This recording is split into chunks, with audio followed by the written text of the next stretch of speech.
gone up. We're live. I think we're live, Fox. Hey, Fox. Hooray. Hello. Hello. Hey.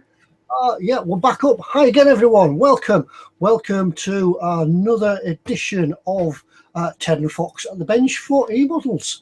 It's Ted here from eModels.co.uk. My good friend and troublemaker himself, the man in a hat, is say something, Fox. Hello, Mum. I'm on telly. Hey, Ted. How you doing? Hi, Fox. How are you? I'm all right. I'm just fiddling with the buttons to get the live stream so we can get into the comments, as always. At this end as well. It tells us the live stream has now started and we can get in there.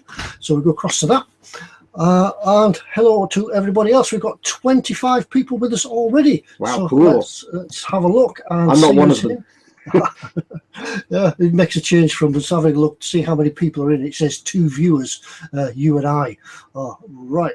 Let's pop Did you go through the website or through the YouTubes? What I did, I clicked on the link that popped up. If you subscribe to eModels YouTube page, I'll just go to eModels YouTube page. Yeah, well, for those that are coming through the other way, if you subscribe to eModels, the eModels YouTube page, when we go live or eModels post a video from one of us, you get a notification. That's provided you press the little bell symbol on the notifications.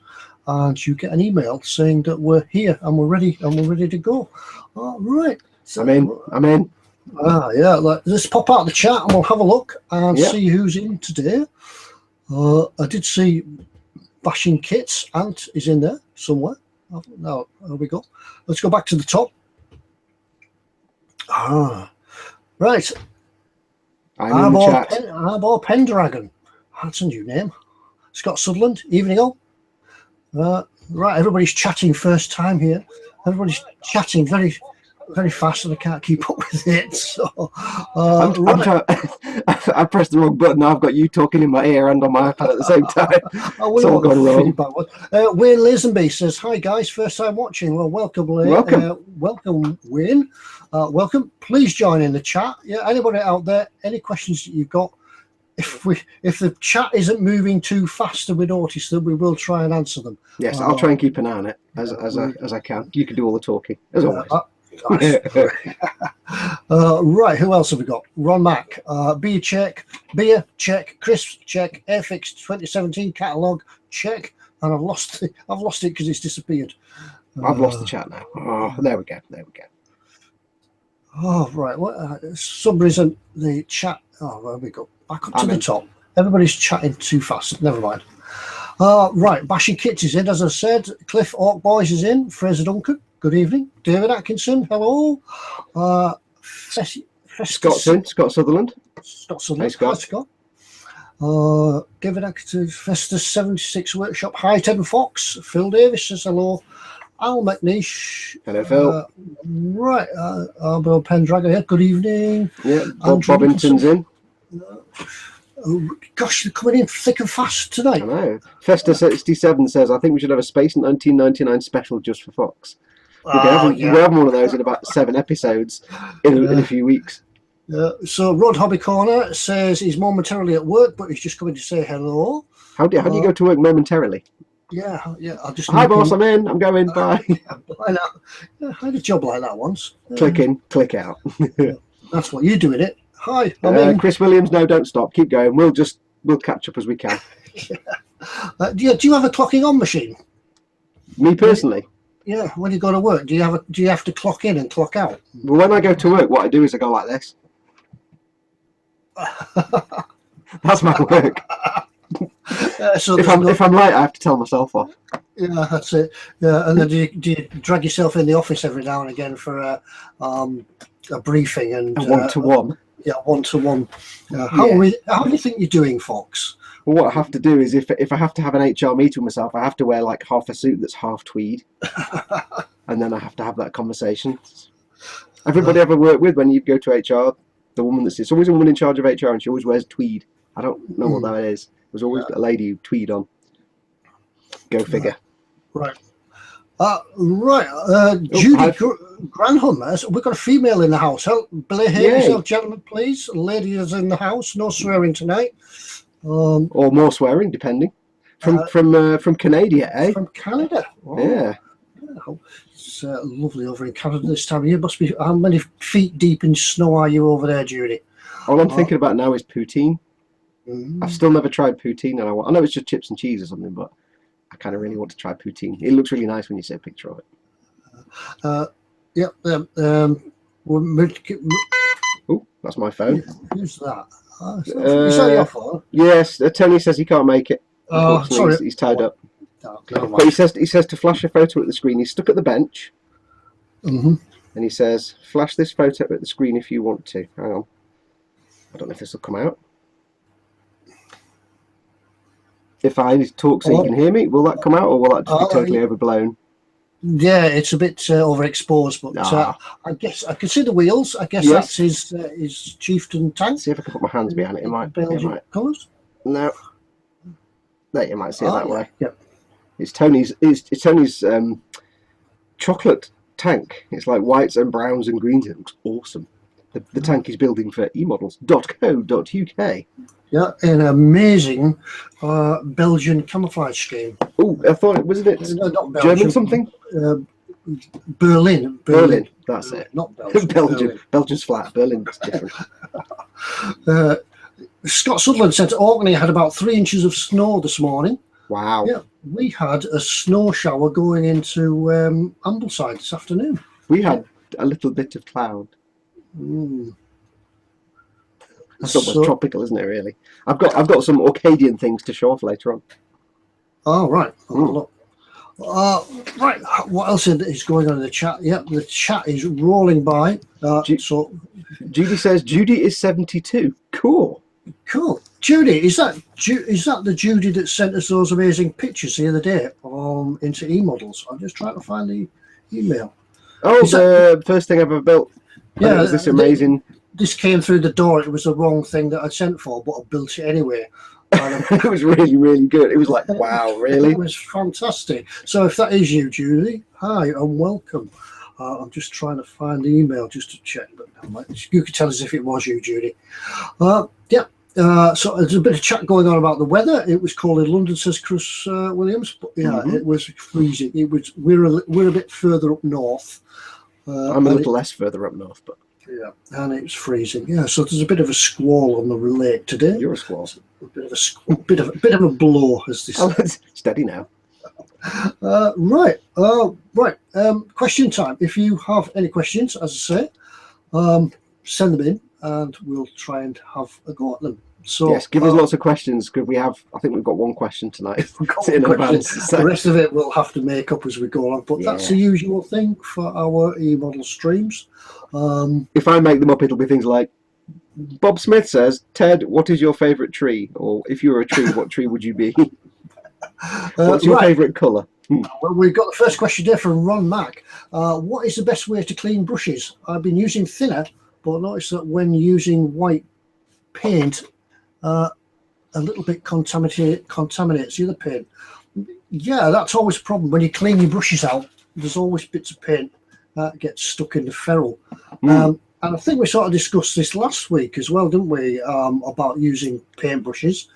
The idea of when you're using a paintbrush is, if you can, try and keep the paint just at the tip of the brush and don't let it go up into the ferrule.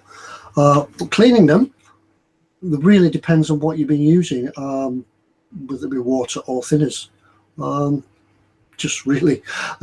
Just try and get them as clean as you can. I can't think of anything better to say than that, unless you've got any ideas. Yeah, it does depend on what paint you're using. Ted makes a good point about the paint on the brush. Let me find a brush. If you've got a brush, not that you paint with a fan brush, but your best technique with paint is never get it further than halfway down the brush. Because if paint gets in that ferrule, it gets between the head. We've done this before, but we'll say it again. It gets between, there's the bristles on your brush, there's a nice fine point. If you get paint down between the bristles and the ferrule, it works its way in and pushes them all out, and then your brush goes, although that brush is designed to do that. So if you ever get a brush that won't hold a point because it's all splayed out, it's because you've got paint jammed down there. So never get paint halfway up your brush, or more than halfway up. For cleaning your brush, if you're using water-based paints like Vallejo or Citadel, anything like that, you can just clean the brush with water. That'll be fine. Just get it in the water and rummage it around. If you're using any other acrylic paint, so things like Tamiya, Mr. Hobby Aqueous Colour, anything like that, they're not actually, although they're acrylic, they're not water-based. So you can clean your brushes with water, but it won't be that great. One thing I've done, and I know a lot of people do, is I've got some old Tamiya X20A thinner, and all I did was when it got a bit low, I poured a bit more from another box in, and I've had this for about 4 years now. You'll see through there, but it's basically the remains of a few bottles of Tamiya thinner. So for any acrylic paints that aren't, say, Citadel or Vallejo, I just get my brush in there and wash it. It's brown in there, it's horrible, but it doesn't matter, because you just get it in there, rummage it around, and dry it off on a piece of tissue now, or soft towel. When you dry your brush, there's two things one thing I've learned recently, and one thing is good practice. Forget this is that shape.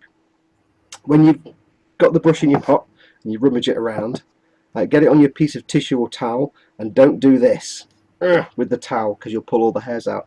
Put the brush on the towel and twist it and pull it. Do that and dry it off on the tissue or towel that way. Does two things: one, it gets it dry and doesn't pull all the hairs out, and two, it helps you keep a point. And then when you've finished washing it out, if your paintbrush comes with a plastic tube that goes over the tip, most of us throw it away. Keep it, because good practice is, if it's got the plastic tube, you store it that way up in your paint rack, in your brush rack. If you've got a rack to put your brushes in, or in a cup or whatever, store it that way up, only if it's got a plastic tube that covers the bristles. If it hasn't, don't ever put your brush that way. That stops anything in the brush running into the ferrule. If you clean your brush out, put it like that, it will seep into the ferrule, and it can do two things. Paint can build up in the brush and splay them out, but also the thinners you do use will, over time, get rid of the glue that holds all the bristles in, and all your bristles will start falling out. So water-based paint, you can use water. Non-water-based acrylics, you can use Tamiya X20A. There's UMP's Universal Thinner, which is really good. Is it called Universal Thinner? No, Ultimate Airbrush Thinner, which is really good. That works with any paint. If you've used lacquer paints, or then you need to use lacquer thinners. Tamiya do a lacquer thinner. Or there's various different brands. I think you've got one there. I've got one. I've got the Mr. Hobby thinner, and yep. I used that the other day for spraying some parts on the U-boat. We'll maybe talk about that later, actually. Yeah. But brilliant. But it stinks. So if you've used lacquer paints, just go for lacquer thinners. Nothing else will get rid of them. It's very tough paint. If you've used enamels or oil paints, use enamel thinners or oil paint thinners. Or I haven't got it here. I went to the art shop and I got some oil paint thinners, odorless thinners. You can use white spirits and turpentine, but they stink, so I wouldn't bother. Just get yourself some oil paint thinners. MIG do some, Ammo do some, enamel thinners. Enamel and oil paint thinners are generally the same thing, so they'll work on either one. I think eModels may have some of the Ammo enamel thinners in stock.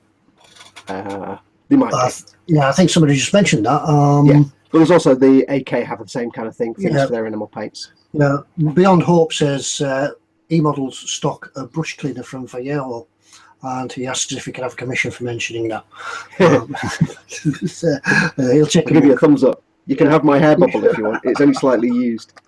So yeah, enamels and oils, you can use the same thinners. So you can use white spirits and terps, but they stink. So just get some odorless thinners, or on eModels go to get the AK or Ammo enamel thinners. They'll work just as well for oil paints.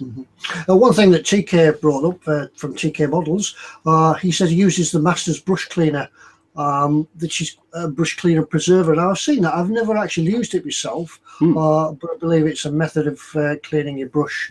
You clean it with your thinners and such, but then give it a coat of the this brush cleaner, and it preserves your brush, especially if you're spending quite a lot of money. I know people out there do spend quite a lot of money on brushes, the Windsor 7 series and such like that. I need to get some Windsor 7 brushes. Yeah, I'll get around to getting them eventually. Maybe I can drop enough hints, and I might get some for birthdays and Christmases and things like that.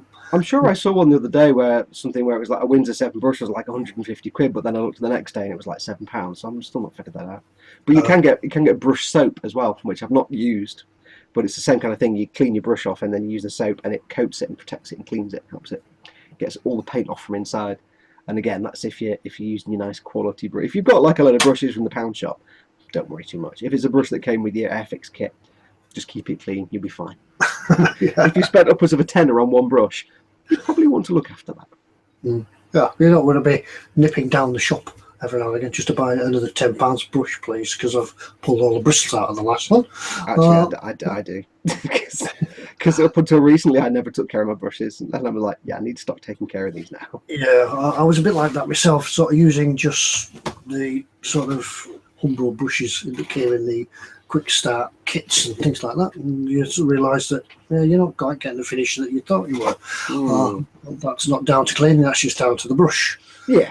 Got another question popped in. Well, first of all, Chris Smith says, woohoo, finally made the live broadcast. Welcome, Chris. Welcome, Chris. Phil East asks, what do you use to clean the airbrush after spraying ammo enamel effects?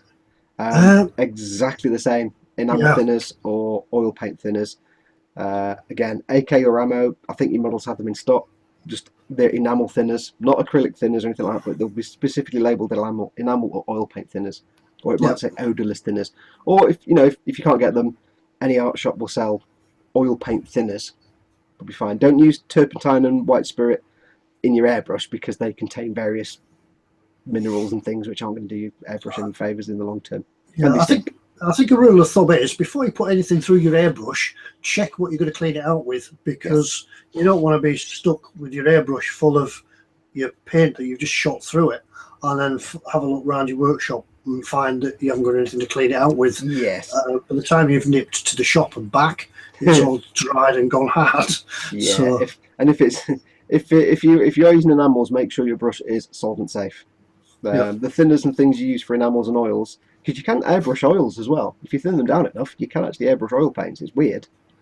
It's kind of pointless, but you can do it. Those thinners, terps, white spirit, and the mineral spirits, our American colonial cousins call them mineral spirits. It's basically mineral spirits are terps is from the pine tree, apparently. I think it's pine tree, so it's a natural extract of pine. And white spirit is something else. That's a really good explanation. And mineral spirits, as our colonial cousins call them, are basically terpenoids, which are like turpentine. So they're like the odorless thinners and things like that. They're chemical based rather than organic. So, but they may potentially damage any seals in your airbrush. So make sure it's solvent safe. Yeah. I've talked a lot so far. Sorry. No, it's fine. It seems like we've got a bit of a theme going on for cleaning brushes and that. There's some of the things going on in the chat at the moment. Alt Boy says he uses brush soap now and again. Yeah, just once again work with what's good for you. Yeah. He also says the Windsor 7 brushes are great. They're well known as being excellent quality brushes. A lot of miniature painters use Windsor and Newton 7 series. I need to get some. I've got a load of Citadel brushes. They are very good, but they don't last. Could be down to me, but they don't last forever. So I might get some Windsor and Newton 7s if they're only like 7 or 8 quid and not 150 quid, like I'm sure I saw the other day. Right, a question from Arbor Pendragon. I know they said Arthur Pendragon. It says that what do we think of the Badger BA1000 airbrush compressor from eModels? He's looking for a cheapish compressor, and this looks decent. And can it run at PSI pressure? I was just going to have a look at the same, but if I'm having a quick look now. If it looks like I'm not looking at the camera, it's because I'm looking at my screen, which is just I think Badger's probably a generally well-known brand. Pretty reliable. It's when you start getting into the cheap eBay Chinese copies, the rip-offs, that you sort of start looking at trouble. And I'm sure.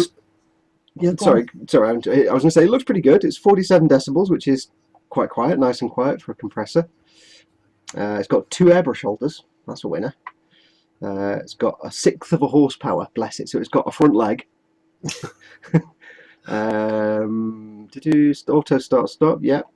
If I remember rightly, auto start stop is when it only turns on when you press the trigger down on the airbrush, and then when you take your finger off, it stops. Is that right? Yeah, I haven't got the thing up on myself. Moisture trap, that's good. Oil-free piston. Yeah, it looks pretty good. It's got a tank on it, which is good. Oh, it's got a tank. It can't be bad at all. Yeah, it's got a tank on it. Yeah, Badger is a very good brand. Badger, Iwata, and at the normal human being end of the spectrum, and not the Harder and Steenbeck, I've got all the money end of the spectrum. They are really good. They're always worth the money. So yeah, it looks all right. I wouldn't have a problem with that. It's got a moisture trap, which you want. It's got a tank, which is great. It's 47 decibels, which is A little bit quieter than my little plucky compressor until I got rid of it. Yeah. No, it's pretty good. Pretty good. And being at the tank, he asked if it can run at low pace, high pressure, but if it has a tank with it, you'll be able to draw out what you want. Yeah, it's got a pressure gauge and a pressure regulator, so you can set it from 0 to probably, I don't know what the range is, but most of them go from 0 to 50 or 60, which you'd never need. I'm sure if you look on the Badger website, I know that eModels will sell it, but if you look on the Badger website, it'll probably have all the technical specifications there that you could ever want that will probably come with the compressor anyway. Yep. So a good place to start. And obviously, if you have any problems, the guys at eModels will be able to sort you out. Yeah. The only thing I'm not sure of is this auto start stop. That normally to me means when you press the trigger it starts, and take it off it stops, but it's got a tank as well. So yeah, I'll probably think that once the tank's charged, it'll stop until the pressure drops in the tank again, like the one I have. Yeah. That's what mine does. Yeah, the one thing that surprises me is my tank's about this big on my compressor, and I'm used to a tankless compressor. My other one was a little compressor with no tank on it, so it was on all the time. And I always thought if I get a tank this big, I can go for like 10 minutes and it won't kick in again. No, it's a couple of minutes before it refills itself. Oh, yeah. That kind of size tank. So, but it just means your compressor's not on permanently, which my neighbours must have loved at 9 o'clock at night. Talking about airbrushes and cleaning airbrushes, Chris Williams mentions a couple of lines down. He says, "Don't use Starship filth in your airbrush." Oh, maybe you can explain that, Chris. I don't really know. You can thin them down enough that you've got almost a wash with them. Yeah, I mean, don't just pull it out of the tube and go into your airbrush. Like I said, you can airbrush oil paints. You just have to really, really thin them. But it's almost like a trade-off if you don't need to, because when you brush oil paints, you can brush them quite thinly anyway and build up colour. So, yeah, especially the Absalom ones, because the pigments are so fine, you're going to get a great finish on them. And I have to say, if you're going to airbrush any kind of shading effect, like say smoke stains, you can actually do that just as well dry brushing it with oil paints. Whenever I do like oil paint stain marks and soot marks, it's always dry brushed, because you can get so little paint on there, you can blend it and fade it. Just hopping down a few comments, a few in the comments. Ron Mack said he's tried spraying AK True Metal and the outcome was not good. I have heard it can be done, but I haven't tried it, Ron, so I won't really know myself. I saw a video from AK where they were showing how to airbrush it. I can't remember what thinner they used, which doesn't help, but I think you have to get it just exactly right. As always, the golden rule is about the thickness of milk. Yeah, I'm not so sure how the buffable properties of it would work if it was coming from an airbrush anyway. But no, I seem to remember watching a video where they showed it being airbrushed and it was just as good. He was using a 0.4 needle, he says. Right. Oh, there we go. Auto start stop means the compressor will only start to fill the tank when the tank. Oh, yeah, so it's normal. It's based on the pressure. Yeah, no problem on that one. Panzer Beard says evening, first time watching. Yep. Good evening. Sorry, I keep interrupting you, Ted. I do apologise. No, there's a problem. I'm trying to keep track with the guys in the chat. I'm listening to you talking, and I'm bringing up suitable comments as they come up, which seems to work quite well. We've got Enigma model making in. Welcome. Hey, Adam, how you doing, dude? Yeah, how are you doing? Good to see you back again. How are you got here before the last 2 minutes again. Nice one. And there's one there for me. I think Wayne Leatherby. Wayne Lazenby, he said he started this 116 Trumpeter Panzer. Any tips? Lots of tips. Yeah. The best tip I think would be go watch the videos. Yeah. I think that about covers everything. But the general tip: take your time and enjoy it. Give your significant other enough money to go and do something that takes a long time, because you'll be doing the tank for a long time. It take up a lot of time on your bench. But enjoy it. Yeah, go watch the videos. Watch them till you're bored of them, and then watch them again. Yeah. Ron Mack says thickness of milk: gold top or silver? Sigh. Skimmed. Horrible, tasteless skimmed milk. Can't do skim milk. No, I can't. I don't like skim milk. I don't know who ever invented skim milk. The same person that invented peas, because they're just boring. But yeah, same. Imagine not like full fat milk with the artery hardening, just normal skimmed milk. I was right on the name. It was Arthur Pendragon. He chose the old style spelling. But he says thank you very much for the information. That's my pleasure, and your pleasure. Right, where Scott Sutherland says his internet connection is pants tonight. That's probably because it's all the snow. Yeah. What, affecting the undersea cable? Now, another name I can't pronounce was Women-Chinsky. Ted, what about your U-boat project? Progress? Any new build plans? Not for about a year and a half. not for the foreseeable future. Yeah, it's coming along. I've done some spray painting of bits and pieces the other day, and I'm ready sort of to get the control room now all sort of put together. And really, it's just a matter of looking for something worth filming that you guys can see. So I am working on it. In the meantime, I've been doing a little bit of oil painting. Painted this guy. Maybe you may have seen him the other day, last week when he was black. I've now taken some oil paints to him. Can't really see him in that. There he goes. Despicable Me. Looks good, Ted. I love it. It's fun. I enjoyed it. I enjoyed, probably, as we just mentioned there, oil paints. I've actually enjoyed my sort of first go at oil painting large scale figures. It's really fun. Getting to blend all the colours and things together. Yeah. So 6 months from that, 6 months from now, I'll be making like 1/6 scale Napoleonic hussars and stuff on you, because that's classic oil painting figures there. Right, and when we're back in the chat, Adam says he's doing great. He's taking a break from the fun of cleaning the basement and moving the workshop down there. And more room for his Falcon build. Yep, you need a basement for the Falcon build. Yes, he's doing the D'Agostini Millennium Falcon, which I will no longer discuss in this conversation. Moving on. Yeah, well, is it like he's actually gone past the cockpit, which is more than I can say. Do you remember years ago when there seemed to be a trend for people building boats? I mean, 1-to-1 scale boats in the bedroom, and then they'd have to come and take the wall out and a crane to take the boat out. For some reason, it seems to be a bit of a trend. Yeah, I can't imagine it'd be that dumb, but it seems to be somewhere that you could probably go with a Degesi Falcon. Yeah, it'd be so big you need a crane to take it out. Yeah, you build it in the basement and find it won't go through the door. Yeah, can we borrow next door's basement? Do you reckon? No. Knock through. Where are we? Panzerbeard says he's been experimenting with the newish Vallejo metal colour acrylics, the ones in the dropper bottles with the black lid. First attempt at airbrushing last night. They work amazing. Oh, well, some good feedback. I haven't seen them yet. I've seen them. I haven't used them yet. There's always something else to have a go at. Shipboats and hovercrafts is in again. Ship sports and hovercraft. That sounds an excellent hobby. Ship sports and hovercraft. What could be better? Yep. Says Wimichensky says thanks, Ted, and he's waiting for another movie on the U-boat. I'm going to hazard the guess and say it's W. Machinsky. W. Machinsky. Maybe. I hope I've got that right. If there's one thing we can do, it's butcher names really well. Right. Shall I do an update on what I've been doing? Yeah. Sorry, mate. I totally forgot to ask. What have you been doing this week, Fox? Not a lot. What's next? No, there's not a lot I can show. I've been working on. I finished the last Transit build video, which went up with eModels last week. It went up on my channel today. I'm taking a few days out to work on the HG Buster Gundam. I'm doing this as a specific little video build thing. I want to try and build it and paint it without going anywhere near an airbrush. I want to try and do it as a completely brush painted Gundam.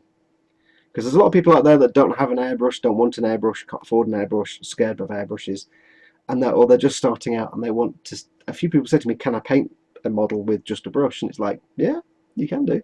So I'm going to see what I can do with this Gundam and see if I can make it look not like complete nonsense by just brush painting it. So I'm going to be doing a few days of that, and then I'll get back to the Transit probably towards the end of this week. I've got to do the diorama on that. The other thing I've been doing, I've been playing a bit of Destiny. I tried some live streaming of video game stuff last week, and that went quite well. So, but I got a package today from Scott Sutherland, who's in the chat.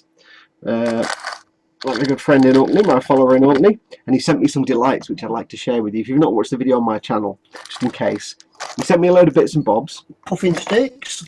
Yep, he sent me a puffin. He sent me a puffin that I've decided to name Odo because I'm watching DS9. He sent me some Orcadian oatcakes. Oh, I love oat. My dad was Glaswegian, so I know oatcakes. He sent me some Orkney butter shortbread fingers. Oh. And there were some other bits and bobs, but the best bit was Orkney fudge. Oh, look at that! Look at that fudge. My favourite food in the whole world, apart from beer. So thank you to Scott for sending those to me today, and Odo has a pride of place on my keyring now. I may use him in some videos as well, and I like to say to our American viewers, he's life size. Look, because they are about 3.5 feet tall in real life. Yes, they are. I've seen them. Yeah, huge. Yeah, they breed them huge up there in the Orkneys. Yeah, they have the big talons that can rip your guts out if you do it wrong, and they bounce. Big back legs, you see. Moving on. So yeah, not a lot from me. I've been getting back to transit maybe end of this week, early next week. So we won't be seeing anything for you for the next few days because you'll be bouncing around with all the sugar hit. Yeah, that's what the vanilla fudge is for. When this is finished tonight, I'm going to settle down, get a nice big brew, get my fudge, get an episode of DS9 going, and I'll be just gone then for the evening. Well, I do need. I did ask my son about this Xbox thingy. Yeah, I've got Xbox, and you can do this with it and that with it. And I said, what about live streaming? Oh yeah, this is how you do it, and that completely blew my mind. I didn't have a clue what he says. And then he was out one day, and I thought, oh, I'll go and have a look at this Xbox and see what it's all about. And I didn't know how to turn it on. It hasn't got an on button. There is on the front. It's the logo. It's just not a clicky button. It said you just brush past it. For those who don't know, I did a test live stream last week on my channel playing Destiny on the Xbox, because you can stream from the Xbox, and it worked really well. So on my channel in the future, I'm going to be doing some gameplay live streams. I've got a couple of guys that are going to play along with me, and I've set up a clan on Bungie.net. If you do play Destiny and you're on Xbox or PS4, pop along to Bungie.net and look for the group and clan called Boomhut Stroops. It's Boomhut, BOOMHUT, space STROOPS. Boomhut Stroops. Pop in, join the clan, join the group, and you never know, you might appear on one of my live streams. Shows that we do other things other than sit at our modelling bench all the time. Yeah, I sit around playing video games. At the modelling bench. Yeah, somebody actually did a thing on the Boomhut the other day about what are your hobbies, and I realised after I listed my hobbies, all these people are saying, I go jet skiing and archery, and I'm a blacksmith, and I'm like, all my hobbies involve sitting on my backside. I realised this. Right. Yeah. Yeah, and we're very active. Yeah. When I've just having done the London Marathon, I came home and back at the bench now. Yeah. I didn't do the London Marathon. How was that London Marathon? Was it better than the London Mars Bar? Yeah, well, I watched them on TV for 10 minutes and I got exhausted and had to go for a lie down. Here's a question. Chris Smith says he bought a B-wing for a bit of fun, but it's completely covered with a gold finish. Gunpla builders will know it as Mechie plated. Would you recommend stripping it first or go straight on with a primer? Strip it, because nothing will stick to that gold finish no matter what you do. It's called chrome plated, it's called Mechie plated, there's different names. Whether it's painted on or electrostatically stuck on the plastic, you're going to have a hard time making anything stick to it. When you cut it off the sprue and take nubs off, it's going to look terrible because you're going to see the plastic underneath. So unless you want it to look like that, strip it off. Just get it off. Oven cleaner's fine. If you're in the UK, I use Oven Pride. It's a really good oven cleaner. Just wear gloves and a mask of some sort because it's toxic. And it'll take that plating off within an hour or two. But yeah, take it off. You can't paint on it. The paint doesn't stick. It's horrible. I really wish model companies would stop putting plated parts in kits, because it's horrible. Yeah, I wanted to grab that one because it's a good question, and yeah, I did see another one. I'll just try and find it at the moment. Somebody said they were ready to go with some highlight pens or something. Oh, I can't find it now. Can I try a piece of my fudge live on camera? Would that be rude? Would it be rude to eat on camera? No, no. You go ahead. Let's watch you enjoying your fudge. I'm going to try my Orkney vanilla fudge, made with natural puffins. Okay, here we go.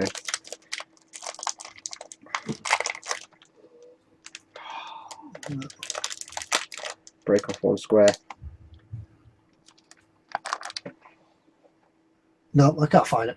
Sorry, if you did ask a question a short time ago about, and you said you bought some of the marker pens for highlighting, just let us know again, because I've lost it. Ted.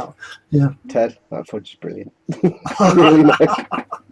Oh, Right. thank you so much, Scott. That fudge is delicious. Yeah. It's proper crunchy fudge as well. It was Scott that won the mug last week, wasn't it, as well? Yes. I think it was, yeah. Picture of the mug with a puffin beside it. Ron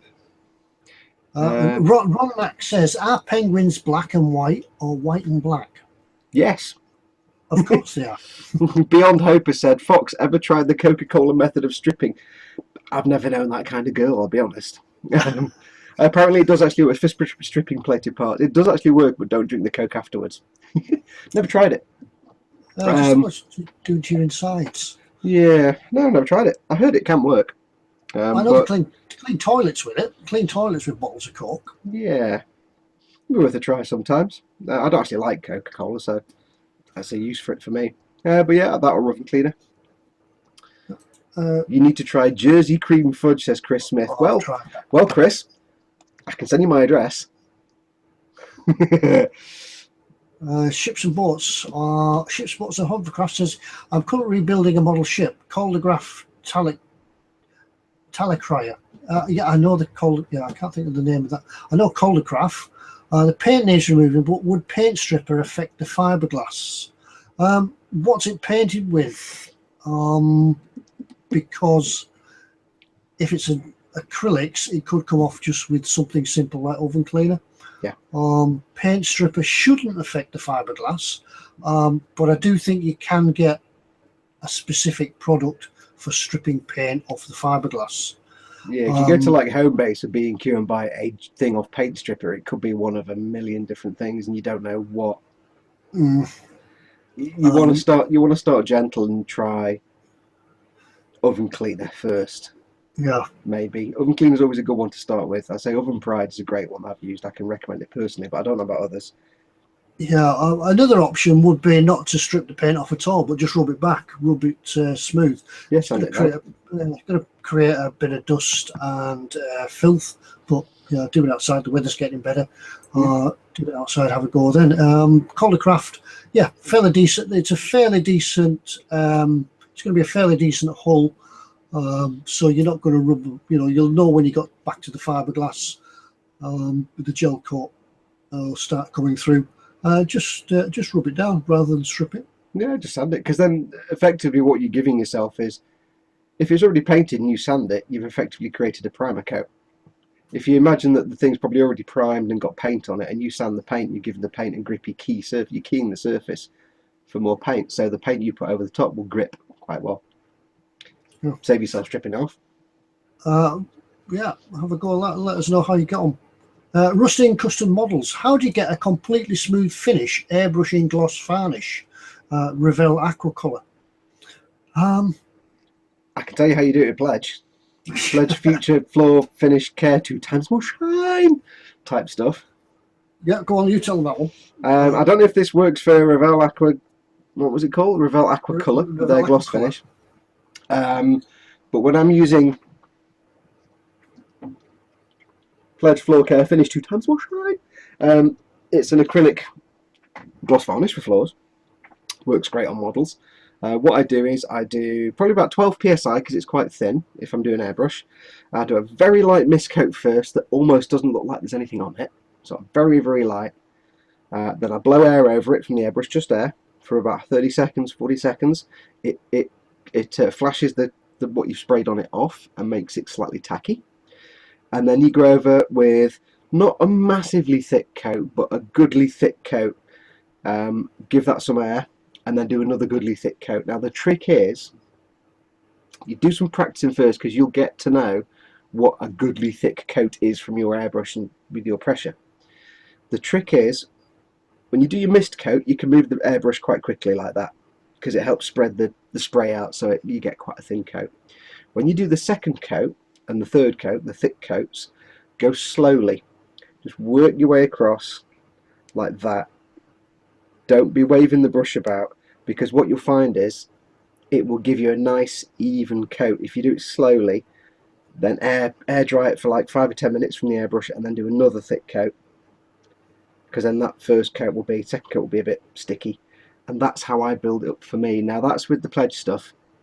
The reason I say it might not apply to Revell is the pledge stuff is probably one of the best things for self-leveling. A gloss coat needs to self-level and flatten out. I don't know how good the Revell Aqua Coat is for that.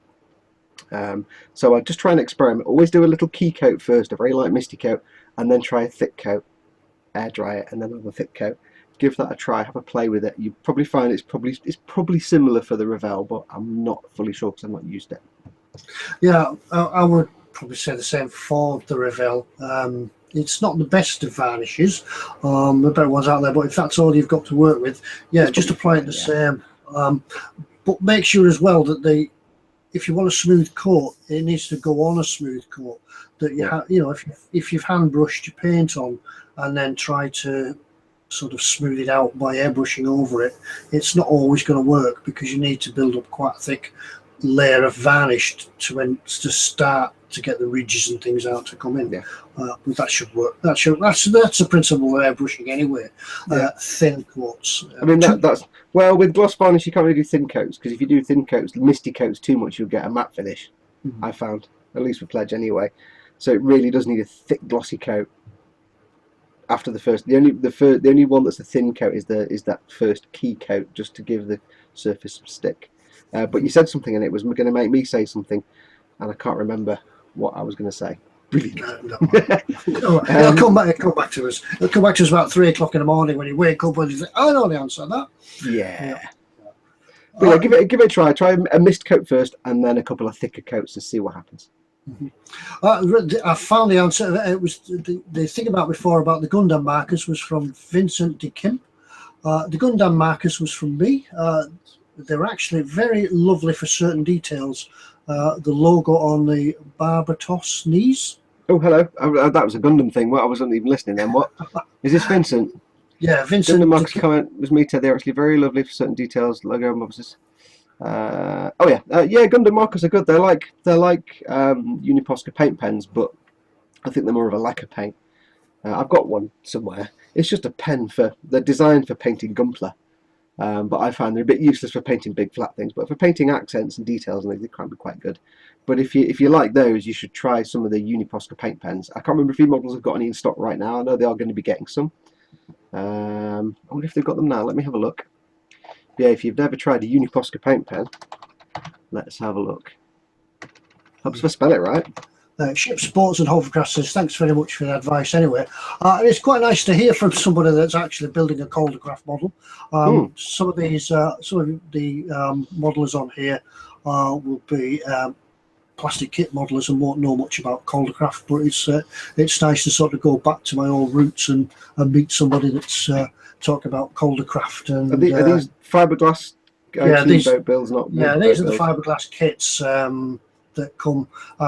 They're mainly made for radio control operation, things like that. But there are some fantastic models out there that, such as Caldercraft make and things like that. But yeah, it's good. It's good to hear. Old school there, don't we? Yeah, get a bit up. Yeah, it's nice. It's nice to Caldercraft and see the name and things pop up. It's quite a niche market out there. It's not a widely known hobby. It is known, but not many people sort of do it. Radio control model boats. So it's what I used to do when I broke my teeth on getting back into modelling. Yeah, I enjoyed it. I just checked, and we eModels don't have Uniposca paint pens in yet, but they did say to me a while ago they were going to be stocking them. So, so yeah, Vincent, if you like Gundam markers, check out Uniposca, UNIPOSCA, Uniposca paint pens. They're brilliant. They're water-based paint, and they're a lot less flowy than Gundam markers, and easier to get. Yeah.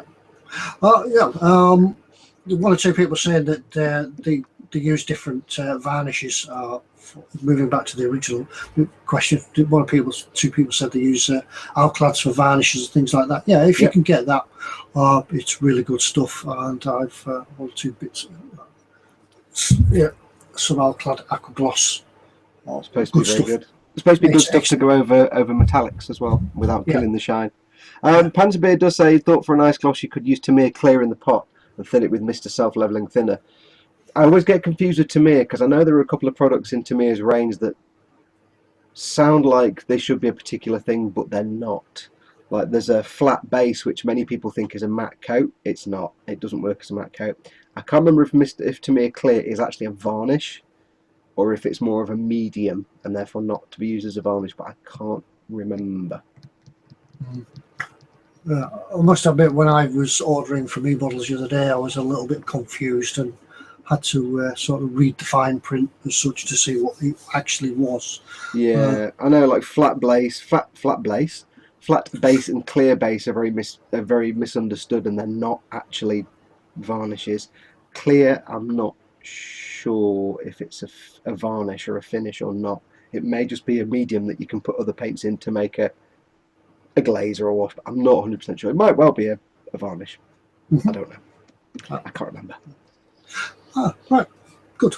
Any more questions? If you've got any more questions, do send them in. Yes. In the meantime, I think what we'll do is we'll go and have a look at the what's in store, shall we? Did not actually have a real question this week from the interwebs. Did you not? Forget about that. I'm sorry. I got the question up, put it on my phone, and let my phone shut down. So now I've got to re-log. And then we got loads of questions anyway. Yeah. Now I've got to re-log into my phone to get everything back. Hang on a minute. Excuse me while I look at my phone. I get the question. I've got about 4 or 5 different accounts now. Ted at eModels. tedemodels.co.uk. That's the one. That's the one. A nice little picture from Gavin. Hi, Gavin. If you're in and watching tonight, hi, Gavin. Hi, Gav, mate. Hi, Gavin. He's not cycling up to wherever then. Yeah, he's not cycling up to he had to cycle all the way to Orkney to come all the way back from Orkney with all these things. Sent him up to Orkney last week for delivering an eModels mug. Just after he delivered an eModels delivery, he had to go all the way back for a mug. Yeah, but you know what? With that eModels bicycle he's got calves like a Russian hammer thrower. Yeah, I wonder if he got a butcher's bike. Up above is a twiglet, but the calves are a Russian hammer thrower. And the question is from Alan Kelly. Hi, Alan. I think you're in the room tonight. Yes, I think yes. Yeah, sure, I saw him. Last week's show got him thinking about pre-shading again. I need some jet fighter models where the finish will be aluminium. You know the 60s sort of look. I think we mentioned Starfighter. Yeah, that was me doing a jet fighter, by the way. If you're wondering why I was doing that. Yeah. Do you remember last week we did speak about that Starfighter, didn't we? That was featured on the Star Trek. Yes. We talked about the box. Well, after I left here, a day or so later, I actually found the episode of that Starfighter, and yeah, I'd never seen it before. I don't remember it at all. I've no memory of it whatsoever. No, I have no memory. I'm sure I'd seen them all. But, did your brain actually collapse there because you voluntarily watched some sci-fi? Yeah, but I do like Star Trek sci-fi. The original Star Trek. Original Star Trek. You'd like Deep Space Nine. You wouldn't like Deep Space. You would. Yeah. But it was watching it again. It was really corny. Yeah, it's amazing what like 40, 50 years will do. But what the basics of it was that the Starship Enterprise had gone into a black hole and was whiplashed back in time and appeared on Earth in 1966. Yes. Whereupon it was detected by the early warning systems in America, and they dispatched a starfighter to go and have a look at it. Spock locked his rays onto it, which unfortunately caused the starfighter to disintegrate. But not wishing to kill the pilot, they beamed him aboard. So he then was aware of all the secrets of the future. And then they had to kill him. Yep. And I'm not going to spoil it because you can go across and watch it. I think the program was called "Tomorrow Is Today" or something like that. Yes, come on, Ted. It's 50 years ago. No spoilers now. No spoilers. Some people might not have watched it yet. Yeah. Right. Here. Anyway, back to the question. Alan Kelly has the jet fighter model where the finish will be aluminium. How can he pre-shade them? I would say you can't. I would say the way to do would be to post-shade highlights. Yeah, because the difficulty with like that kind of metallic is if you're just doing like an aluminium color or whatever, if you want it to look like the metal, you're not doing a candy coat, then you've really just got a gloss or matte black base coat or primer, and then the metallic color. There's nothing. You can't put another color between them because you've already got black underneath anyway. So the only two things I can really suggest are you could perhaps have less of the metallic colour where the panel line is, so it would be darker, but that would affect your finish. Or like Ted says, post shading, actually doing your shading afterwards with something like Tamiya Smoke or something you can very carefully airbrush over, something like that. Or another option would be to paint the different panels in different, very slightly differing shades of metallic to give a different sort of look to it. Yeah. Remember, you're on about tricking the eye on a small scale model. Yeah. It's just tricking the eye to what's there, really. So it's going to be difficult. Are you linking to the ammo book tonight? The one with the how to weather bare metal planes? Because that might probably be a good source of information for him, to be honest. Yeah. Much better than us going, I don't know. You talk a minute, I'll find it. Yeah. It's basically we were going to show it last week in the what's in store thing, but we didn't get a chance. I think we did show it just very briefly at the end, but I'll find it again. Right. But it's one of the is it the weathering magazine? It's focused on weathering metal planes. And doing bare metal planes is kind of an art form all of itself that I am by no means an expert on because I've never done it, but I have done various things with bare metal effects, but never liked doing a whole plane. Frankly, the idea of it fills me with sheer terror. So I would say, yeah, not sure. Post shading might be better. However, don't take my word for it. When Ted finds the link, this is probably a much more valuable resource because you might not do pre-shading, but you can do things like streaking and soot and dirt and other things that will give that effect anyway. My guess would be. Know what ammo's like and MIG's like. I can't seem to find the book just at the moment. Keep talking. However, the weather today has been good. We'll link to it in the products in store. We'll do that in a moment when we do what's in store. I've taken one of the what's in store out and put this one in. So we'll do that. A quick question from Ron Mack, which you wouldn't be able to answer, Ted. I know it. Talking about sci-fi, I've been watching a show on Sky 2 called Farscape. Do you know if there's any merchandise connected to the show? The ship is awesome. Moya. Yeah, Farscape is just the best thing ever, and it's very underrated, but Farscape is brilliant. So aside from the occasional resin kit, garage kit, I don't think there's any official merchandise for it. But yeah, Moya's a great ship. It's just so you know, Ted, it's a starship, but it's actually a living thing. It's actually an organism that functions as a starship. But it's a creature, but it's awesome. Ted's like all over their head. Although Chris Smith does say, does anybody know if they can get a red dwarf model? No, I don't think. I haven't seen one. The thing to keep in mind is that unless it's one of the big boy companies like Revell or Bandai or a few others that can pay an enormous license to the TV company to make the model, so you get things like Star Trek and things like that. For some of the smaller things, those licenses never really ever come up, so you might get a tiny little garage company making resin kits. Yeah, but they'd have to call it something else, like Red Giant or something. Yeah, or they might get the license, but there'd be so little demand. I mean, the demand for Star Wars kits is kind of obvious. You know, they're going to sell a lot, but if Revell was looking at, say, Red Dwarf or Farscape, they'd be like, we might sell 20,000 of them. They're not going to invest millions in making the dies and tools to make the kit to never sell many. Which is why you don't get that many Star Trek kits anymore, to be honest. Which is weird, but you know, there used to be everywhere you go, there'd be Star Trek kits from Voyager and DS9 and stuff. You don't now, which is a shame. You get the odd one or two, round two do some, but yeah, it's one of those things. Sci-fi kits are always kind of seen as a niche market. bizarrely, even though everybody likes them, apart from Ted. Oh, I do like some sci-fi. Yeah, it's just not very I'm very selective. You see, I don't just watch anything like you lot do. I'm selective. Yeah. I will send you a memory stick with the entire run of DS9 on it. You'll enjoy it, trust me. But yeah, it's things like that. They're so niche that you might find a garage kit. It's things like the dropship from Aliens. The dropship from Aliens is fantastic, and everybody recognizes it.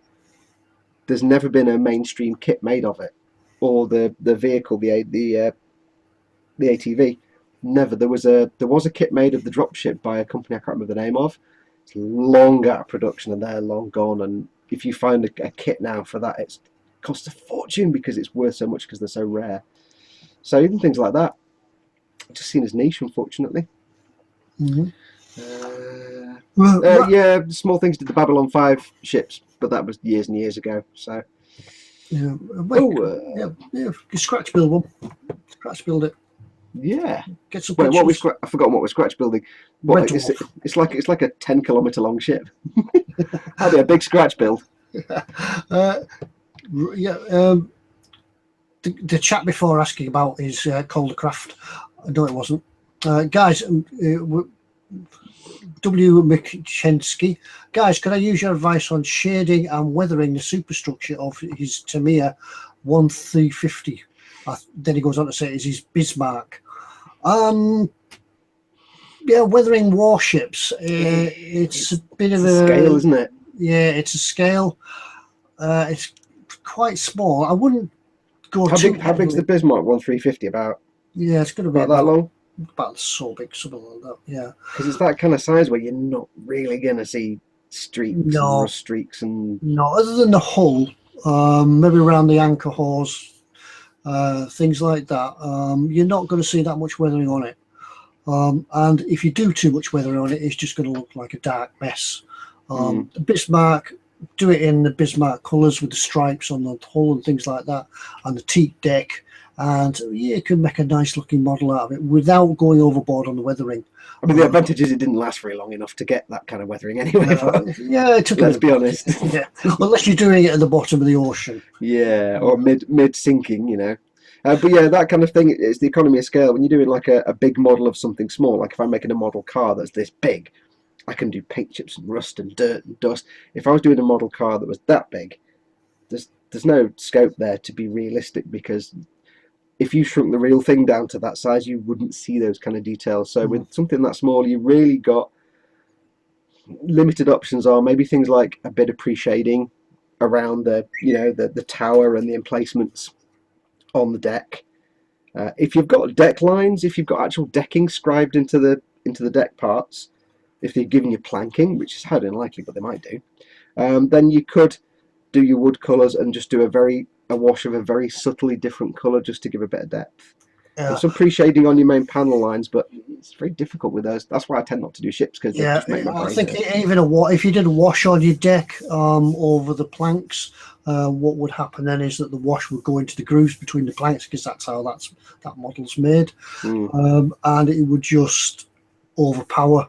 It would have to be incredibly only slightly different from the actual base colour itself, just a tiny amount. I think those kind of warships are some of the few models that actually look good with no weathering, because you only ever see them as display models and museum models when they're not made to look realistic. They're made to look just really detailed and impressive. So those are some of the few models you can actually get away with just doing a really nice clean paint job and not worry about weathering and shading and things like that. To be honest. He said it has planking. Is that a separate? Is that the separate planking kit that comes with it? But once again, just try and leave it plain. Don't overpower it. It actually can be quite. Think about it. It might be quite a big kit on 350 scale. It might be. Okay. Yeah. I mean, my Yamato, which is here above my desk, is that long, and that's 1/350th scale. Yeah, might be right. So actually, it might be the Bismarck. It's supposed to be 333 meters long. So, how long was the Bismarck? I can't remember. Yeah, so there is potential. I mean, you can get some weathering on there. You could do if you're very careful, if you're doing any kind of panel line washes and stuff, just make sure they're only ever so slightly different from the colour they're shading. Yeah. Otherwise, it'll be too much of a contrast, like Ted says. Yeah. Tony Black says they kept them ship shape. Yeah. There was that many crew on them, and they weren't always fighting battles and sinking ships. Plus, like I said, it didn't last very long anyway, did it? Yeah. When sailors are not doing anything, they get very rowdy. So sailors are always kept doing something. They're always giving something to do: chipping and painting. Chipping and painting. That's what they used to do. So if it didn't move, it got painted. So it was only usually the hull that they couldn't reach. That they had to wait until they were in the dock to paint the hull, and that's why that when they paint a warship, when they paint a warship, they used to put a boat on the side, and the guy would go along, and they paint the boot topping, and the boot topping used to go down at an angle because the tide went out. Yeah. Think about it. Think about it. I'm thinking about it. Oh, sorry, I was reading comments. Sorry. Never mind, moving swiftly on. I had a comment I wanted to read. I was saying about the dropship from Aliens and the APC being impossible to get and they're long out of production.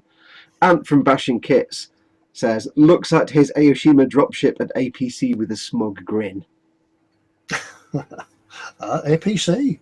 Yeah, somebody actually, one of my patrons actually sent me a thing saying they'd love for me to make a dropship from Aliens. I'm like, I really love to, but they don't exist anymore. Nobody has them. So somebody else had a different comment that I was going to read, and I've lost it now. It's disappeared into the morass. I've lost it. There was a comment somewhere. Would adding a black or dark grey paint to a metallic paint help in the shading? That's Beyond Hope's question. You know about shading metallics. I don't know. It would alter the colour of the metallic, but it will also alter the finish of the metallic a little bit. So you'd have to experiment, because you can add a colour to metallic paint and it can change it completely. So. Oh yeah. Anyway, let's go and have a look what's in store, shall we? Yes. Time's moving on. Yes. Right, I've got a screen share, so you'll. W. Machinsky says he's got the Yamato too.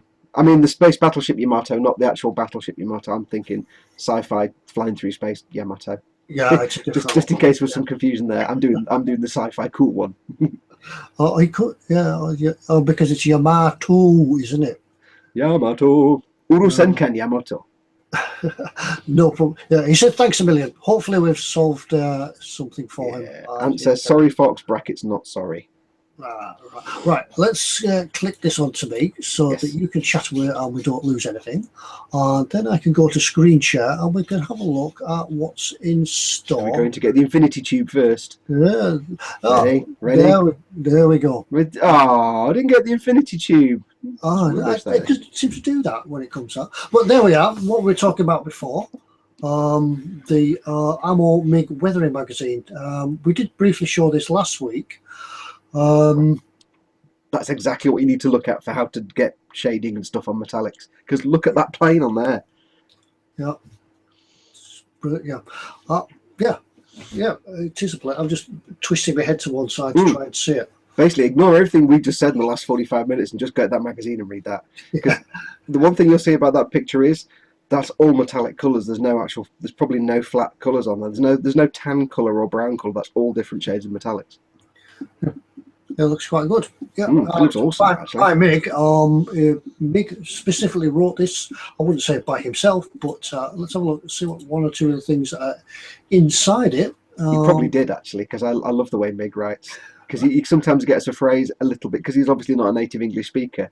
He's got this most wonderful turn of phrase that sometimes is quite endearing. Yeah. There we go. Nice. Weathering the P51D Mustang. What's the next page? So it takes you through all the steps in there, and it's got Mr. Hobby Colour and the MiG Ammo paints as well. I wonder if there's a connection between him and Mr. Hobby. Don't know. I wonder if that the Mr. Metal Buffables possibly. But I can't quite make out. Yeah, and I don't think Ammo has his own buffable range of paints. So the funny thing is, I had the Art of Combat, in Combat Art of Painting Mecha, And the funny thing of that is, it's a book by Ammo, by Mig Jimenez, who owns Ammo by Mig, and it's how to paint Gunpla. But some of the stuff he uses is like Tamiya products and other things. So he seems to be quite open. He's like, you can use my products or somebody else's. That's fine. That's nice. I like that. Yeah, that's nice. I think that's probably what the subject was about painting metallic aircraft. Yeah. The MiG-15S. And see, yeah, there are panel lines. I'm not quite sure on pre-shading, but I'm sure that it will all be explained in the book. I mean, the big trick with painting metallics is it's not so much a focus on things like pre-shading. It's more, what's more important is getting a level of shine that looks realistic at that size. That's the real tricky thing. Is you can make the shiniest metallic plane in the world, but if it's too shiny, it won't look real. Whereas that picture there, you could easily think that was a photograph of a real plane because of the way it reflects the light, and the little sparkles look just about right. Yeah. But if you got it, if you get it wrong, it just looks like a silver plane with gloss varnish on it. So it's more important to think about the shine you get. But yeah, get that magazine. Yeah, for £9.65, everything you'll ever want to know, it'll be in the book. And yeah, I'm just looking to see if there's any more pictures on it. Chris Williams says we need titles for what's in store, a mug giveaway. We need some jingles, apparently. Time to give away a mug. Yeah, we'll get some of those jingle writers that write. Yeah, I could do a little acapella. What's in store? Right, let's have a look at one or two products that are in stock. This was mentioned in the boom hut, actually. In the boom hut, yes. It said that Starship Filth streaking is now available. Ted, do you know what that's a picture of next to it? Panzer tank? Oh, no, go on, you know what it is, don't you? It's a spaceship. It's a Millennium Falcon, Ted. It's a spaceship. It's a Millennium Falcon. Yeah, see, when you know your sci-fi ships, you know straight away that's a Millennium Falcon. Yeah, that's a spaceship that's on the box, isn't it? Yeah. Well done. Starship Filth streaking effects. Starship streaking. $4.49 for all your streaking needs. Yeah. So one would assume that's an enamel version of Starship Filth, really. Starship Filth, yeah, rather than what we were talking about before, whether you could dilute your Starship Filth from the tube. Why bother when you can get it from here? Yeah, I mean, because you've got two options. If you're going to do streaks with Starship Filth, you can either use the oil paint or the oil brusher to paint the streak on and then weather it with a brush with some thinner on it, or you could use this. But the advantage of this is you can put that through an airbrush. And if you watch the last Transit video where I got some engine grime and sprayed it up the side of the Transit to give that impression of road grime that builds up, you see it on the side of white vans where people write "clean me" in the grime, that's what I was simulating. You can use this for the same thing. You could airbrush it on and build it up to have a grime layer. Well, Festa67 says nothing beats a good streak. Yeah. We were there in the streaking days. Now look at this one. Not only was Starship streaking, but Starship Watch. When I asked what ship was that, the comments were Falcon. She's the Falcon, Ted. Eliza Minnellium. Somebody said Eliza Minnellium. I like that. So not only Starship streaking, but Starship Wash. Yes. It's everything there. And I can't recognise the picture at the side there. That looks like a tractor. Yeah, it kind of does. Could be a machining Krieger or something. This is more like a kind of browny, rusty, kind of earthy tone wash. The idea being, if it's a spaceship, you won't have earth and stuff on it, but you might get grease and grime. So this seems like a hodgepodge of oil and dirt and earth. It's sort of a sump colour, where the oils ran down your engine and gathered all the muck and grime and things that have gone with it. Yeah, but the Starship streaking and the Starship Wash now available individually. Adam says, if it has a picture beside the Millennium Falcon, doesn't mean that it dries in less than 12 parsecs. I get that. Ted's like, I don't know. Is that an in-joke? Yeah. It's an in-joke to people that have watched Star Wars. Right. Now we'll go on to something. Bless you, Ted. Bless you. It's so endearing. Now we're going at something that we all could talk about. Oh, look at that. This is the main model Sherman US tank from Wartoon. These are awesome. I have no interest in tanks normally, but I want to get some of these and build them. It's brilliant. And look the at egg tanks. Yeah, basically egg tanks, and look at the price of it, £6.29. I know. That's And it's brilliant. Meng, and Meng do some fantastic. The quick thing of being a Meng is it got a full interior. No, I had a look up. I had a quick Google at War Tunes, and apparently it's a PC game. So I've looked at some pictures. Look at that! Hi, look at a little piggy there. Yeah, but it's like an RTS type PC game. But Yeah, they do a tiger as well. I think it's a king tiger or a tiger. I think we've got a picture of that coming up. Yeah, so that's that one. Oh, it looks brilliant. Looks fun. That it's just adorable. I like anything that's adorable. But look at that! Look at the little tracks. It's just so cute. Yeah, I think I need to get some of these. Yeah, get one of them. That must be what, a weekend's work at the most. Yeah, basically, Pete, mate, what I'll do is I'll send you the Eagle back. Can you send me a couple of these War Tomb tanks instead, and I'll stretch them out for 7 or 8 weeks? Yeah, brilliant. Oh, you could build one in the meantime. Yeah, you build. Brilliant. Which one should you build? Do you want the Shirt? Do you want the Tiger? Or I like the Tiger because the Tiger's a man's tank, and the Sherman. But then again, the Sherman is so adorbs. See, I'd have to paint the Sherman pink and put Hello Kitty on it. I think it reminds me of Tank Girl. It has a Tank Girl look to it. I think I'll have to get me some of them. I'll be putting an order into eModels tomorrow, I think, to get a couple of those because they're just. I'm not a big tank fan, but they're just so adorable. I need to get some.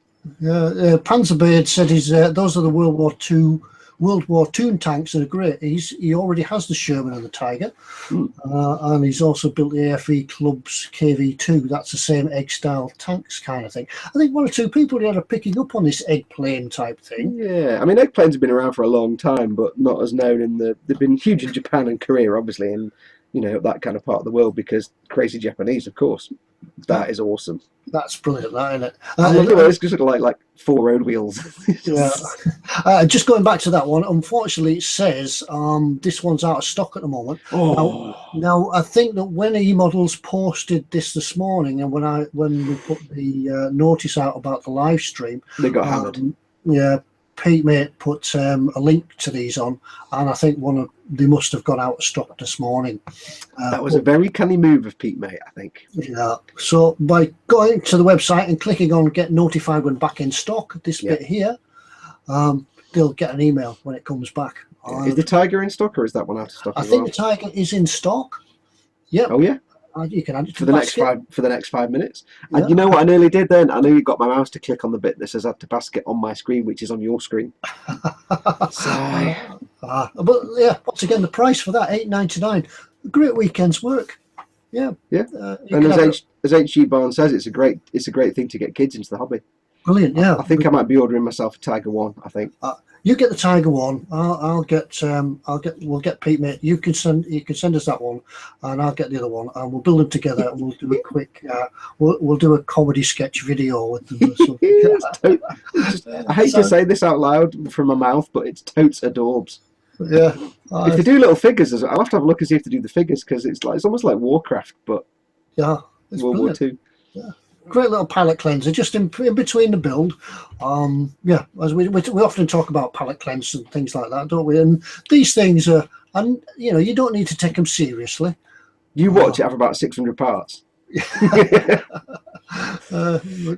Sometimes little builds like simple kits, the Airfix ones, or things like this that are just fun. Sometimes you can take model making so seriously. You just need something dumb to play with. To sort of get you back into the child side of things, and these are great because sometimes you need to just re-engage with your inner child. We make models because we're big kids. Let's just be honest.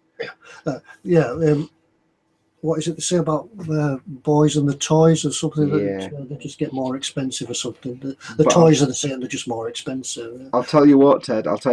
Somewhere, somebody would make this or see a picture of this made in a forum and say it's not the right colour of Dunkelgelb. Because there is always that one person. There's always the one. Has to take everything so seriously. And it's an egg tank. Yeah, it's not the right colour. That's 1943 Dunkelgelb. You've done it 1941 Dunkelgelb. Yeah, they weren't that shade. They changed in August the 12th. Yeah, just after lunch. Yeah. When you knock the paint over it. There's always one of them. Panzerbeard says, according to Meng, they're going to bring out some more of those World War II tuned tanks, including a King Tiger. That'd be awesome. See, I've not really followed them. I've never built a Meng kit, and I've never had I don't mind doing tanks, but they're not my big thing. But seeing these, I'm like, I could quite see myself getting a collection of these. Yeah. Phil East said the wheels and tracks move on them as well. Awesome. Wow, really? Awesome. What, individual links? Yeah, full interior individual links. Yeah, and Tony says there's no Zimmerman. So, yeah, there you go. Then you see it's not accurate. It was late war, you see, so they stopped putting Zimmerman on them. Yeah, but brilliant. I reckon there's a little Tamiya remote control tank engine in there as well, a little electric motor. You get a couple of coin batteries. Brilliant. That's all from what's in store today. Go back to here we come back. Yeah, Will would light it. Yeah. Will from Models by Will. You just put yourself in focus, Ted. There you go. There we go. Yeah. There we go. You're 6 pints in there. Now you're better now. So brilliant. Right, where are we at now? What have we got to do left? eModels mug. Oh, mug and sticker, yes. Mug and sticker. I've not thought of a sticker question yet. Oops. Let me look around my room and I can see something that made me think of something. Tell you what, we spoke about the weather before, didn't we? I said there was a little squall today on the lake where I work. Let's do a little weather question. I have here a very old. I have to keep it moving so you can't read it. Somebody will pause it. Yeah, somebody will pause it. I have here a force of wind table issued by Her Majesty's Coast Guard, and it tells you the Beaufort scale of wind speeds, and the Beaufort scale of 0 says it's calm. The sea is like a mirror, and the land conditions calm. Smoke rises vertically, all the way down to storm force 12. When the wind speeds are 64 miles and above, it's a hurricane. Storm force 12 is like, hey, is it windy out here? Yeah. It's sugar. What was that? The air is filled with foam and spray. Sea completely white with driving spray. Visibility very seriously affected. So the question today is, what force is strong breeze? What force is strong breeze? So if you want a chance to win an eModels mug, what force is strong breeze? Yes. Did you unlock my screen, by the way? No, I don't. You're free to speak. Cool. Chris Williams says 15, and then he says, oh. No. Adam says, not even going to try. So, strong breeze. Scott Sullivan says, I like the there we are. Beyond Hope. Oh.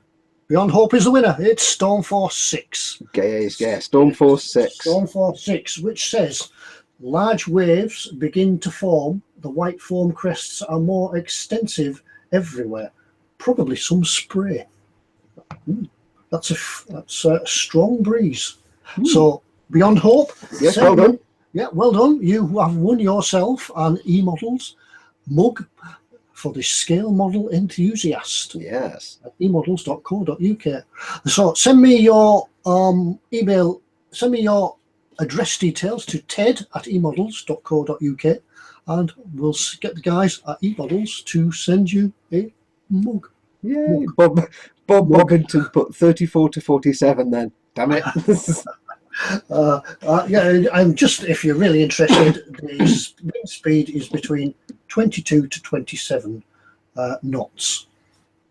Yeah, he says thank you. It'll go in a position of pride. Thank you very much. Yes. So I think all we've got left to do then is I've thought of a question. You have a question. I'll get out of the habit of asking stupidly complicated questions that nobody ever get, and I'll keep them nice and simple. But it's still sci-fi related because you know I'm a sci-fi geek. Yeah, we've got to have a sci-fi question. Yes. For the sci-fi people that have joined us this evening. Yeah, so I'll keep mine nice and simple. So it literally is going to be the fastest finger wins. In Space Battleship Yamato, the well-known Japanese anime series, it's the only Japanese I can speak.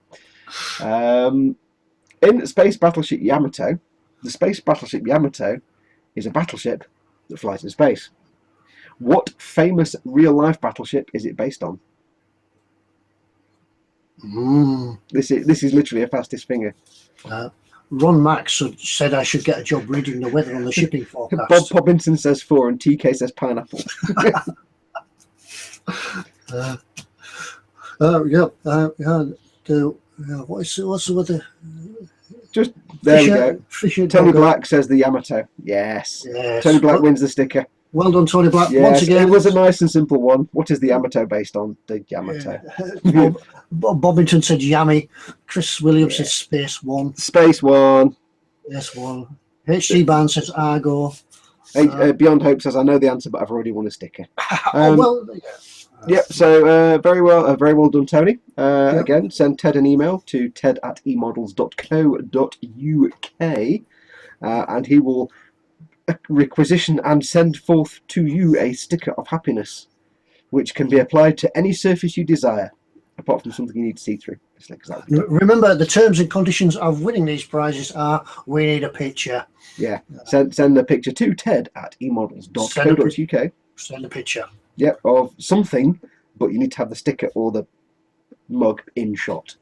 Yeah. Obviously family friendly, please. Yeah. And nothing illegal. Yeah.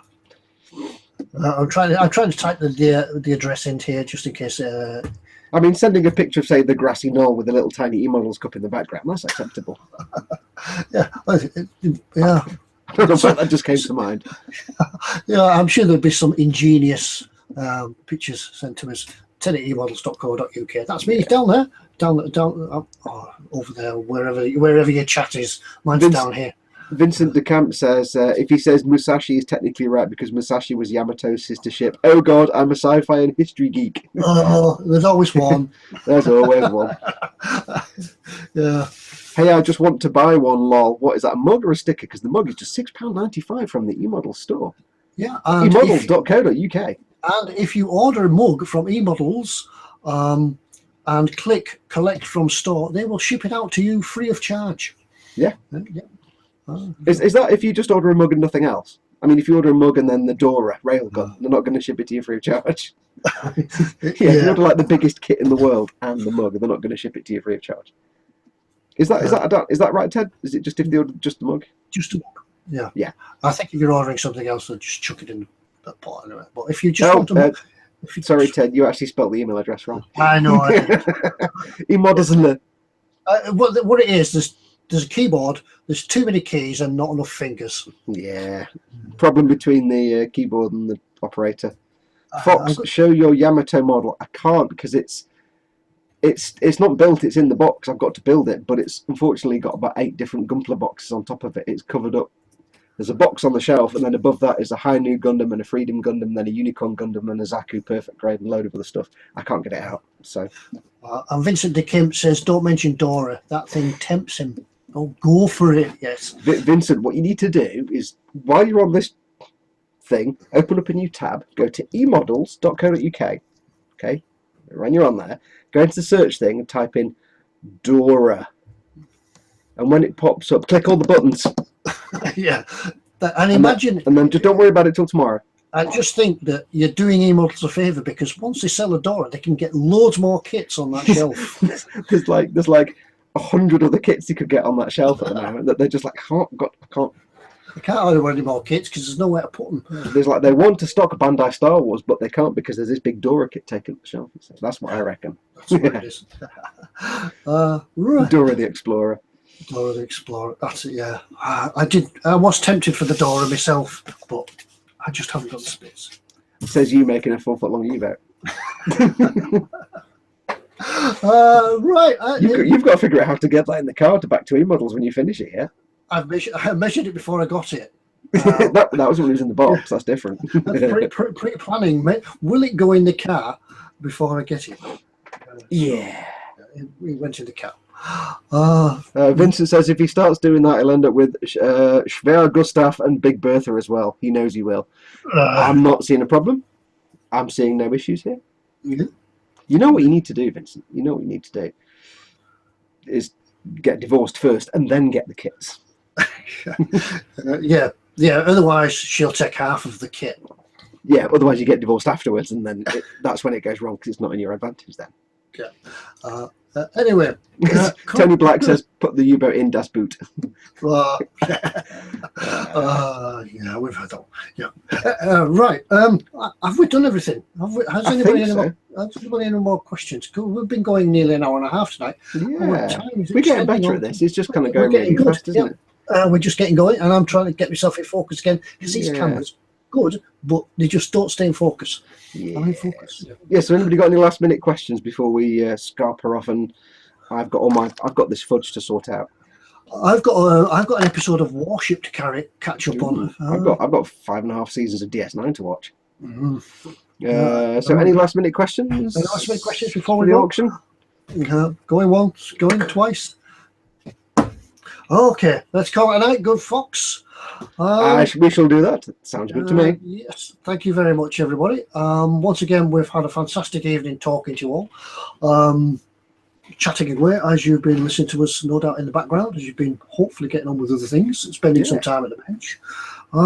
I've given you an easy night tonight, Ted, because I just wouldn't shut up and you can't get a word in edgewise, so I do apologise. That's why I asked you along, because you can answer all the questions. I'm in a good mood and I'm dead bored because my painting's going well. So I could just sit nodding knowingly, so I knew all the questions and answers and things like that.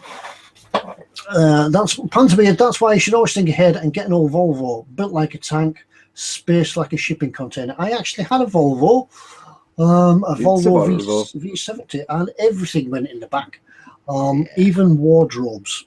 They reckon that the car of the antique enthusiast, because you can get everything in them. All right, we've Murphy's Law. We've had a couple of questions come in. we can quickly answer. Let me see if I can find the right thing. One was. I've got to take my headset off now. Hang on. Ant says, he's not listening now. He can't hear us. Ant says, are you watching DS9 in the right order? Yes, it was only season 1 that was all screwy. Very quickly then, quick fire questions. For Bob Bobbington, the best glue for the cockpit film from Edward. Oh, cockpit film. Cockpit film? What's the cockpit film? Does it mean the masking? No, because you wouldn't need glue for it. You wouldn't know. Oh, I was about to say cockpit. I'd say canopy glue, like contact to clear, but I don't know what cockpit film is. You've got me stumped there. Yeah. Other question was, send us if you don't find the answer, Bob. Send us an email to ted@emodels.co.uk. We'll answer it later on after the live stream and find your answer. The other one I'll answer really quickly because Ted, you won't know. Festa67's workshop says, Fox, I have a Halo Master Chief, hints on weathering. Nice and simple.